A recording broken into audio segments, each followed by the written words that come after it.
hal yang berlah nasib Indonesia ya kabeh itu kena.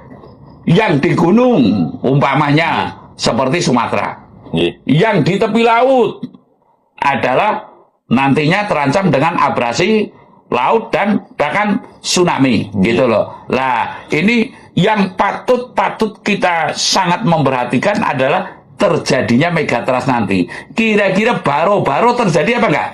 Pasti terjadi. Nah, kalau itu terjadi, nasib Indonesia itu ya terjadi baro-baro. Wong Jawa garis separo, Cina landa gari sejodoh. Lah nanti nasib PIK 2 ya habisnya ketika terjadi megatrust itu gitu loh.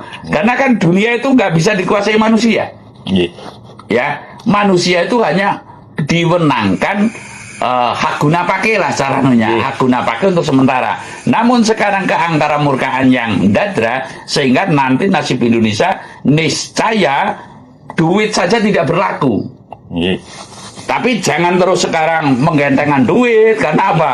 Untuk saat ini ibaratnya Mas Budi utang bank ya, 1 bulan telat tanggal saja sudah ditagih gitu loh. Betul. Namun ketika nanti sudah seperti Aceh banjir bandang kayak gini, kira-kira duit berlaku nggak? Tidak, Mbak. Tidak berlaku kan? Nah, itulah nasib Indonesia yang saya maksud. Terutama Jawa dan Sumatera. Kemana akan berlari, tidak ada tempat yang aman. Nyaris tidak ada tempat yang aman. Kecuali nanti setelah baro-baro ini. Setelah baro-baro nanti nasib Indonesia akan bagaimana? Ya tergantung kepada pemimpin yang terpilih, yang kewakyun ini. Jawaban saya ya banjir itu, ada longsor itu, setelah itu jawaban saya ada gempa. Nah itu yang perlu. Kenapa? Kita harus berdoa meminta kepada Tuhan supaya kita dijauhkan dari malapetaka, musibah, bencana, kan seperti itu. Jawaban saya ada goncangan seperti itu bangsa ini. Ya Jawa Barat ada di Jawa Barat, setelah itu di daerah banjir besar di daerah Semarang ada juga, Jakarta juga ada. Setelah itu kayak longsor ada juga di daerah kayak Jawa Timur, Malang, kayak gitu ada. Kejadian ini sebenarnya untuk membuat kita bisa lebih sadar lagi untuk bisa bersyukur kepada alam. Karena banyak orang sekarang tuh banyak yang tidak mensyukuri alam, mungkin banyak merusak alam. Nah, Tuhan kasih kita pelajaran atau kasih kita untuk bisa introspeksi diri kita bahwa kita harus menjaga alam kita, mencintai alam kita. Kenapa? Musibah yang ada ini kan karena keadaan alam lagi nggak baik-baik aja. Yang membuat alam tidak baik-baik aja tuh bukan karena alamnya, tapi karena kita seorang manusia itu tidak bisa menyadari bahwa alam itu sangat luar biasa yang kita harus memanfaatkan karena kita hidupnya di alam. Berarti itu banyak hal yang merupakan mungkin alam ini marah karena memang ulah manusia. Ya karena ulah manusia yang membuat alam ini yang sangat ya maaf ya. Kita hidup tuh banyak dari alam, menghirup udara alam, kita minum harus dari alam. Ya dong, kita hidup kita bisa bangun rumah aja, kita tempat tinggal semuanya fondasinya mah alam dulu. Tapi kita sendiri tidak mensyukuri itu, malah kita merusak alam. Akhirnya Tuhan memberi kita sesuatu teguran, kan seperti itu. Saya lihat dari sio kuda itu kan energinya sangat besar. Jadi energi kita, ambisi itu sangat besar. Jadi ditambah lagi energi api sama kuda tuh berarti energinya sangat luar biasa. Jadi perlu berhati-hati. Pasti emosi masyarakat nggak stabil. Setelah itu kita pun sendiri harus menjaga banget karena emosi itu yang membuat kita bisa jadi berantakan. Kayak gitu. Setelah itu masalah perekonomian, yang saya lihat akan membaik secara pelan-pelan. Gitu. Setelah itu di tahun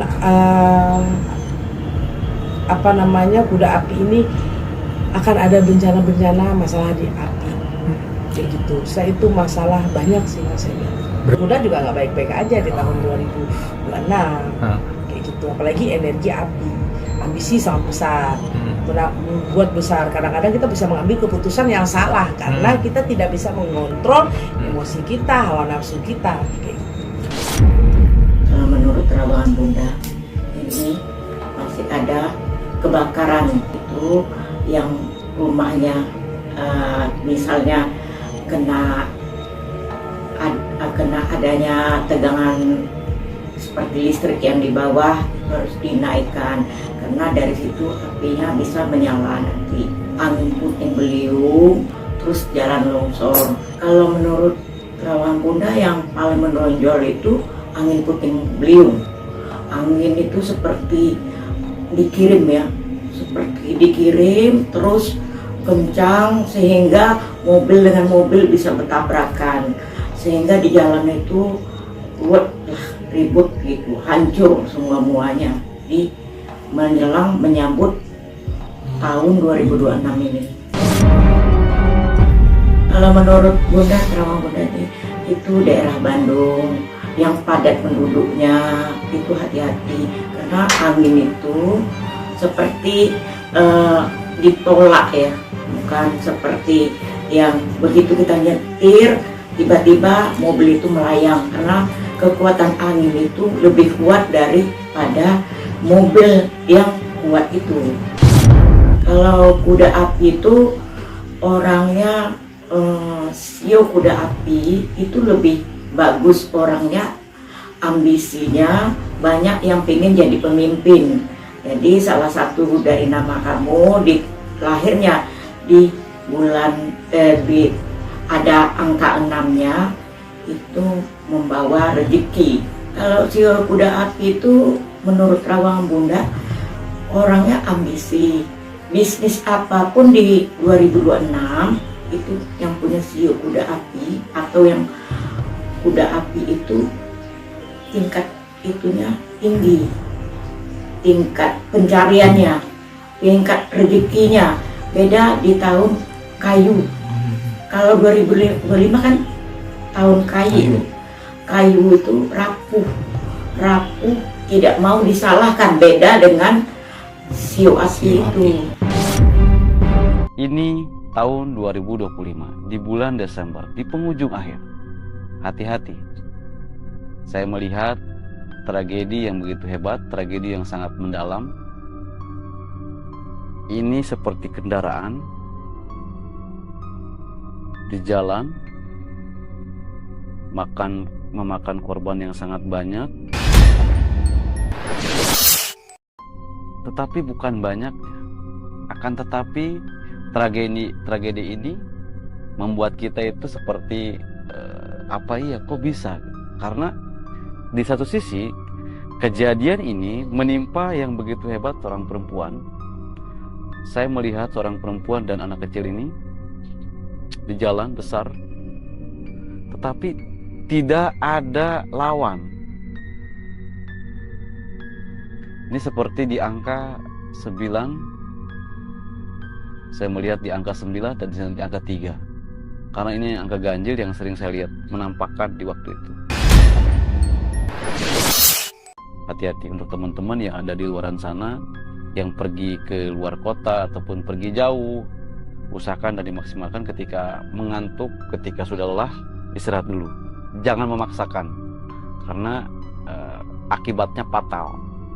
Ketika kita capek, ngantuk, diusahakan untuk dimaksimalkan untuk istirahat dulu. Karena saya melihat ada satu gesekan ini seperti roda 4 dan banyak dus gitu. Ini yang saya lihat seperti itu. Dan kalau saya gambarkan di tahun 2025 ada rumah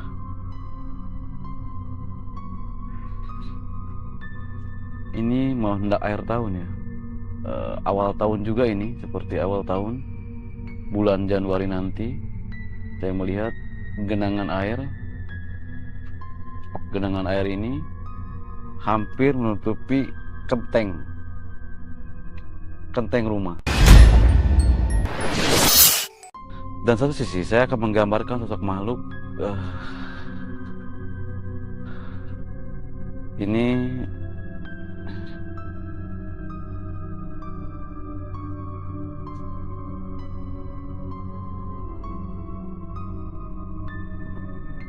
saya melihat gumpalan hitam besar, ini seperti pegunungan, mengeluarkan bara api sini teman-teman.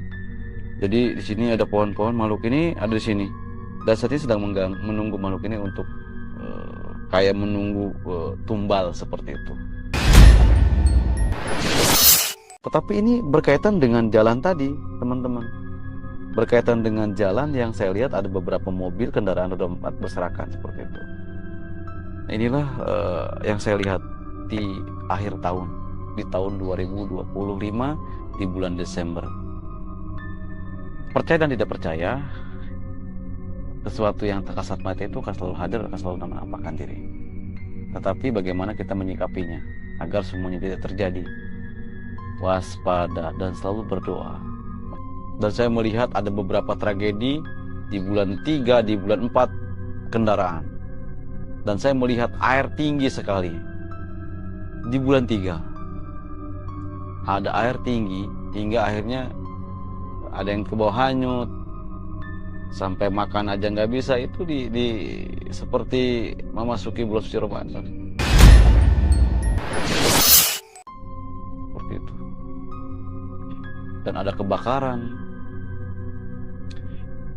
di ibu kota, ada gedung kebakaran, ada yang terjebak di dalam itu, ada. Kemana sudah saya sampaikan. Tapi itulah tadi, teman-teman, itu sudah qadarullah ya, takdir. Tapi kalau misalnya kita ada di lokasi itu, waspadalah. Apalagi di wilayah tadi saya katakan, yang kemarin saya katakan juga di wilayah Jawa Barat, khususnya di Pulau Jawa ini di angka L, hati-hati L, dan di angka S, L dan S. Dua nama ini hati-hati. Dua nama ini hati-hati. Karena ini akan sangat berdampak sangat negatif sekali. Ini sudah menunggu. S ini sudah terjadi. Bahkan akan terjadi lebih besar daripada ini. S. Daerah S. Daerah L.